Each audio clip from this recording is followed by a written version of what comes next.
What's up, guys? I'm here at my gym, Chelsea Pier Sports Center in New York City.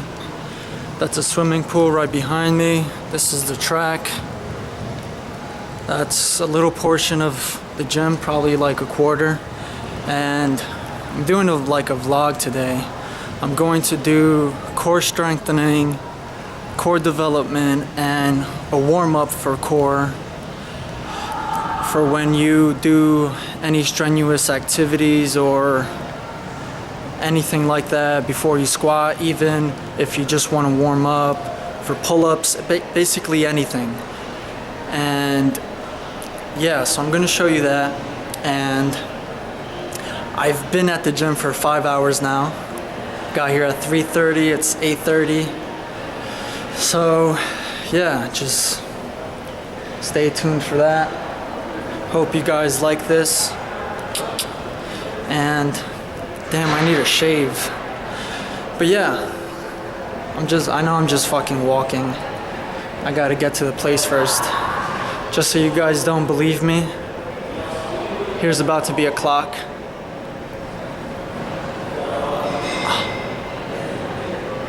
(8:24). Got here at 3:30. I got my amino acids. Core alpha aminos.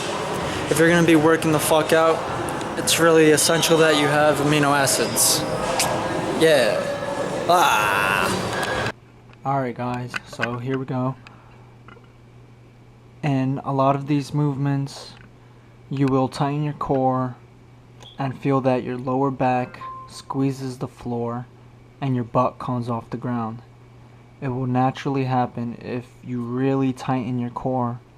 Your lower back will squeeze the floor and your butt will lift up. And on this first movement, lift your hands, lift your arms straight up into the air.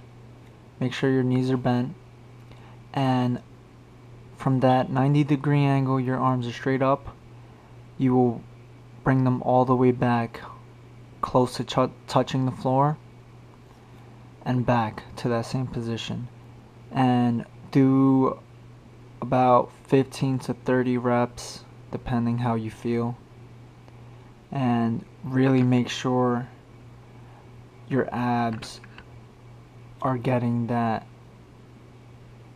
tightness and workout. And that wraps up the first movement. This next movement, again, squeeze your abs, lower back squeezes the floor, your butt lifts up, and all you will do is pick up your knee one leg at a time, and make sure each side of your abs are working separately so that you are using the right side of your abs for when you pick up your right leg, and your left side when you're picking up your left leg. And that's all you should feel is your core. Your leg muscles should not be hurting from this. Any other thing, if you feel that your neck is tightening up, make sure you loosen up your neck. Make it all core work. This third thing, again, make sure your core is tight, your back is on the floor, and your butt is raised up a bit. And you will bring your knees up so that they're in the air 90 degrees, and you will kick one leg out at a time and bring it back to that position. And again, same concept. When you're kicking out your left leg, make sure that left side of your core is strong so that that's all you're working. Your legs aren't getting strained from it, your neck or whatever. It's all about core work. This next movement is one of the toughest ones because you really have to focus on your core and making sure that only your core is working. And if you're in that position that I've been mentioning, and keeping your form and you're doing it right, you're gonna fucking feel that shit. Okay, so let's start again. Core tight, back on the floor, butt up a little. And you will lift your legs straight up in the air so that you make 90 degrees. I know I keep saying 90 degrees. You guys are probably tired of that shit. So you lift your legs up, and just like before, one leg at a time. Make sure that that same side leg is working with that same side of your core. Even though your whole core will be tight, you will feel that that side of whichever leg you're bringing down is working a little extra harder. So just one leg at a time and bring it back to that position. I did this for people who might not feel like they're strong enough yet, or their abs aren't that strong, or whatever the case might be. An easier version of that is both feet on the ground with your knees bent, and you will do the same thing, but one leg at a time. So what I mean by that is one foot would be on the ground with your knee bent, and you will lift one leg up at a time. This actually, I think this is, at least for me in my opinion, is the toughest. So what you would do here is, it's very important that for this you really tighten your core, squeeze the floor, your butt's gonna come up a little, and from there you will do a hip thrust and stay at that peak position, and that's where you will lift one leg up while keeping your knee bent. One leg up. Make sure your weight is resting on your shoulders so that you can keep your core tight. Your glutes are working as well.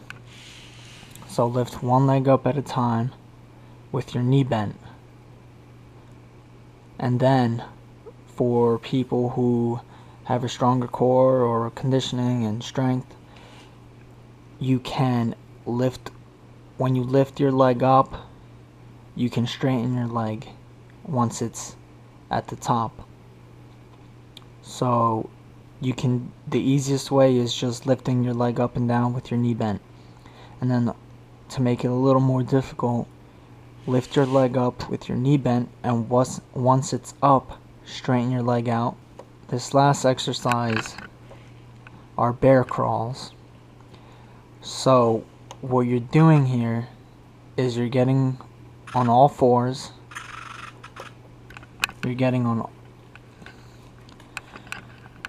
Okay, and this last movement are bear crawls. What you will be doing is getting on all fours, and you will be crawling. So make sure your knees are at least an inch. Try to keep it an inch or two close to the ground. And when you're crawling, make sure your core is tight and you aren't giving any stress to your back. And the form to this is when your left hand goes to take a step, your right leg is taking a step with that.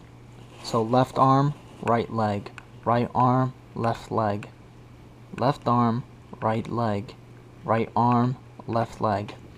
And you can do this forward, backwards, and even side to side. And for anyone, I also sometimes do this, for anyone who wants to make it a little more difficult, if your gym has sandbags, you can put that on your back to make it more difficult. Or if you want to be hardcore, grab a plate. Last thing I do are called hollow bodies. So again, your whole back stays on the floor flat. If you get any arching, then your form is incorrect. You squeeze your abs, squeeze your core really tight, make sure it's locked, and your whole back is on the floor. And you will stay in this obtuse angle. Or you can also, and you can make it difficult by using a dumbbell, holding a dumbbell. And then on top of that, you can go up and down.